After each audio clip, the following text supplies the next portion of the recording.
India.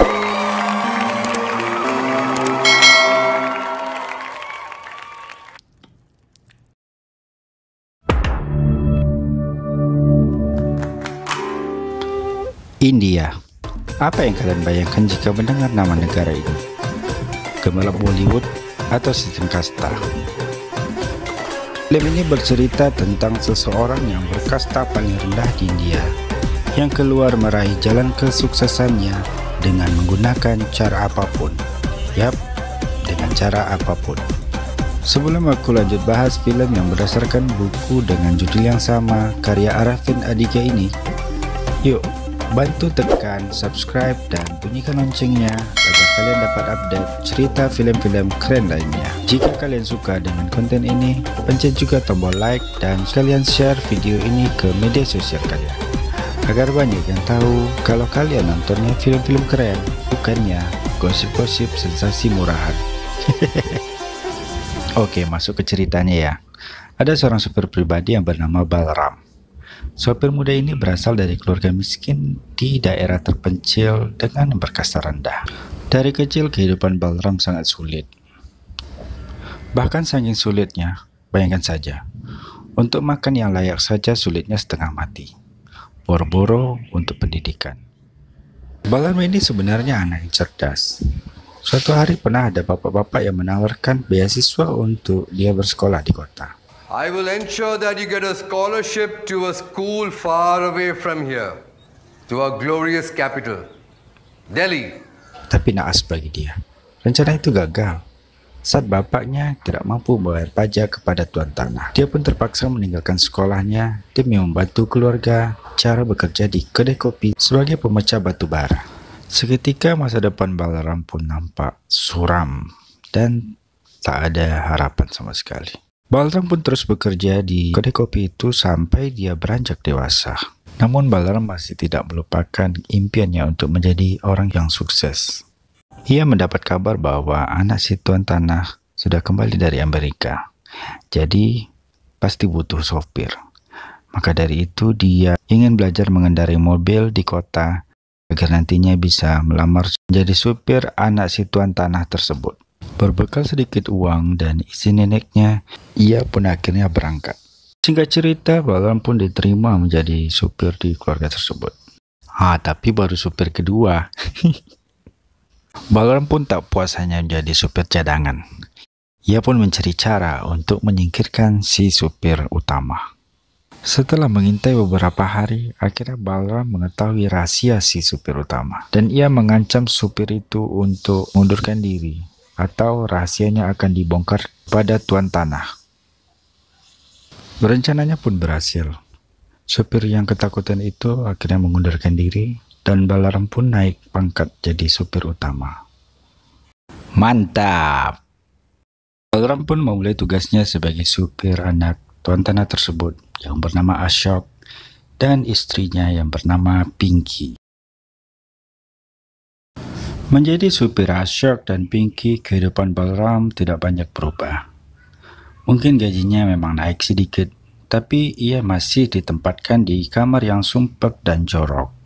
Awalnya Balram menikmati perannya sebagai pelayan, atau bahasa kasarnya budak bagi majikannya.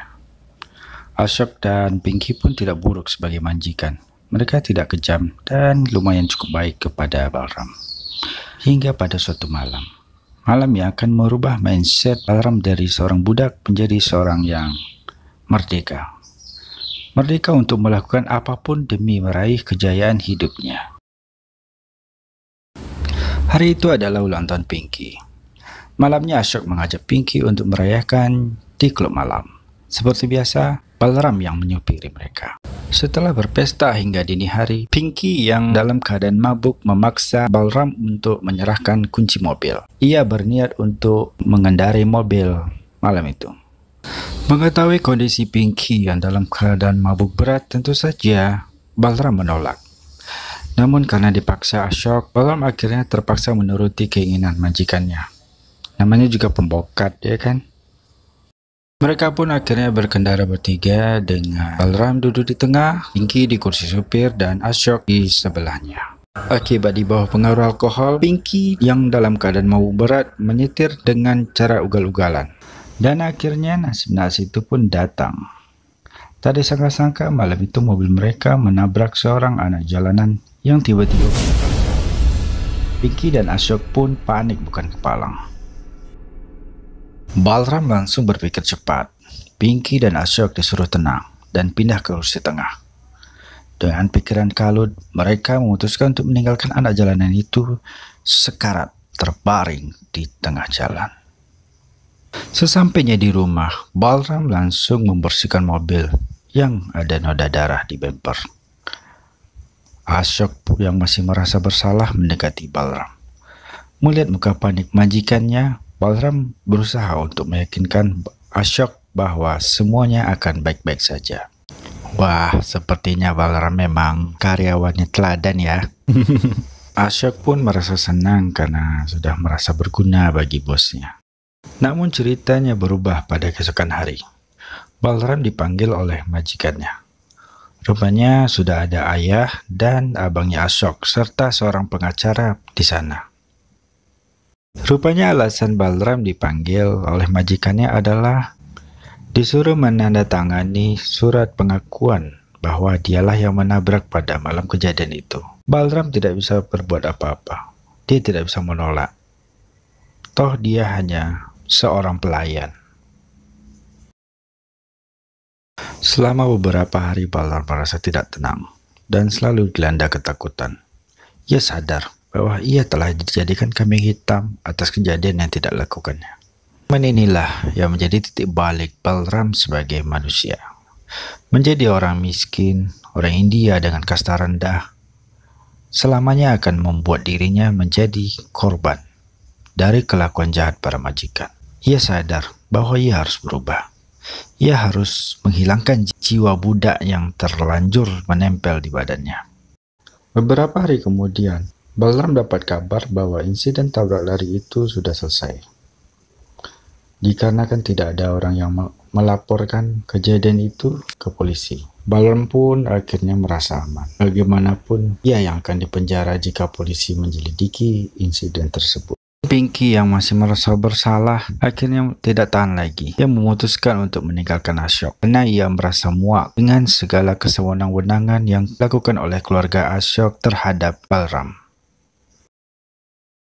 Pada malam harinya, Pinky mendatangi Balram untuk minta diantarkan ke bandara. Ia berniat untuk kembali ke Amerika. Sebelum berpisah, ia menyerahkan uang sejumlah 3 bulan gaji kepada Balram. Esok harinya, Ashok marah-marah kepada Balram. Ia merasa gara-gara Balram lah istrinya pergi. Balram akhirnya sadar bahwa ia harus melakukan sesuatu. Menjadi pelayan setia pada Tuan tidak akan menghasilkan apa-apa. Selamanya ia akan hanya menjadi budak. Budak yang kapan saja bisa dicampakkan oleh tuannya dan tidak akan pernah merasa dihargai. Suatu malam saat sedang mengantarkan Ashok dan abangnya berkeliling, Balram mengetahui rencana bahwa ia akan segera digantikan. Ia tahu saatnya telah tiba. Ia harus menentukan pilihannya. Ia harus menentukan nasibnya sendiri. Selama beberapa hari mengantarkan Ashok mengantarkan uang suap kepada menteri-menteri pemerintahan, ia mempelajari dan ia merencanakan sesuatu yang akan merubah hidupnya selamanya. Setelah merencanakan rencana yang matang, akhirnya malam itu pun tiba. Malam itu adalah saat di mana Ashok harus mengantarkan uang 4 juta rupiah sebagai suap untuk seorang pejabat di Hotel Sheraton. The Sheraton, sir? Ya, the Sheraton. Malam itu hujan turun sangat lebat. Siapa sangka bahwa ternyata alam sangat mendukung untuk Balram melaksanakan rencananya. Di tengah perjalanan, Balram menghentikan laju kendaraan dengan alasan ada masalah di bagian ban belakang. Ashok menyarankan untuk menunggu bantuan saja. Namun Balram berhasil meyakinkan Ashok untuk membantunya memperbaiki ban. Saat Ashok sedang jongkok memperhatikan ban, Balram pun menghantamkan pecahan botol dari belakang ke kepalanya. Setelah Ashok tersungkur, Balram kembali melancarkan serangannya berkali-kali untuk memastikan kematian Ashok, dan sebagai serangan pamungkasnya, Balram menggorok leher Ashok. Setelah Ashok tidak bergerak, Balram membawa mobil dan uang meninggalkan mayat Ashok di jalanan. Balram sadar bahwa apa yang dilakukannya sangat membahayakan keluarganya yang di kampung. Ayah dan abang Ashok pasti akan balas dendam dan bisa jadi akan membunuh semua keluarganya yang di kampung, neneknya dan saudara-saudaranya yang lain. Membunuh adalah hal yang biasa bagi mereka. Mereka adalah orang yang kaya dan berpengaruh. Hukum bisa dibelinya. Balram tidak mempedulikan itu semua. Selama hidupnya, dia juga tidak begitu diurus oleh keluarganya. Bahkan dia harus mengorbankan sekolahnya hanya demi membantu keuangan keluarga. Setelah menjemput keponakannya yang tiba dari kampung beberapa hari sebelumnya di rumah, mereka berdua naik kereta. Balram kemudian menyewa sebuah kamar sederhana di sana untuk menenangkan diri dan sembunyi dari polisi. Ia sadar bahwa kini ia sudah menjadi buronan. Ayah Ashok beserta keluarganya yang lain pasti akan mengerahkan seluruh kemampuan untuk menangkapnya. Setelah sebulan lamanya menenangkan diri, sekarang Balram tahu apa yang harus dilakukan. Ia pun menyusun rencana selanjutnya. Dan pertama-tama yang ia lakukan adalah merubah penampilannya. Rambut, jenggot dan kumis ia rapikan. Lalu ia melihat lingkungan kota Bangalore. Ia sadar, uang curian ini akan habis begitu saja jika tidak digunakan dengan baik. Setelah mengamati sana-sini, Balram pun sudah menemukan bisnis apa yang akan dibuatnya.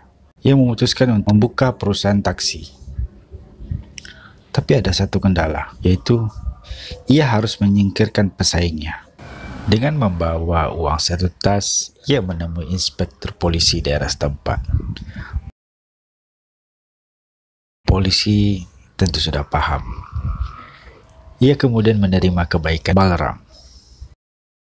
Dengan bantuan polisi tersebut, Balram bisa menutup usaha pesaingnya. Bermodalkan kecerdasan dan sistem manajemen yang baik serta fair kepada karyawannya, sekarang perusahaan Balram pun menjadi sukses dan maju pesat. Mungkin dari kalian ada yang bertanya-tanya, bagaimana bisa Balram tidak dikenali? Jawabannya tentu saja adalah: pertama, Balram merubah namanya menjadi Ashok Sharma. Yang kedua, wajah Balram termasuk wajah pasaran di India. Nah, yang ketiga nih yang paling penting. Tahu sendirilah kan, kalau udah pegang duit miliaran, jangankan polisi, jaksa sekalian hakimnya pun bisa jadi teman kalian. Nah, kalau udah semua jadi teman gimana? Aman kan? Dan bagaimana nasib nenek Balram dan keluarga yang lain di kampung? Jadi gini, gak diliatin sih pastinya kayak mana. Cuma pas baca koran pagi, ada berita pembantaian 17 orang anggota keluarga di sebuah desa di India bagian utara. Ya, kalau aku tebak sih, semua keluarga Balram yang di kampung udah mati dibunuh mantan majikannya. Jadi sekarang hanya tinggal Balram dan keponakannya aja. Dan filmnya pun tamat. Nah, kalau pengen tahu pelajaran moral dalam film ini, nah, aku terangin nih. Pelajaran moral dalam film ini adalah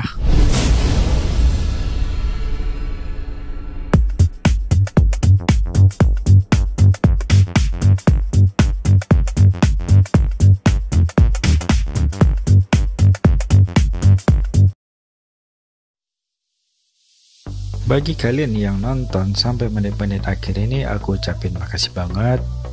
Jangan lupa tonton video-video alur cerita film lainnya ya. Subscribe dan bunyikan loncengnya. Klik tombol suka kalau kalian suka, dan klik tombol sebelahnya kalau nggak suka. Dan share video ini agar teman-teman dan keluarga kalian lainnya tahu kalau tontonan kalian itu keren. Terima kasih dan sampai jumpa.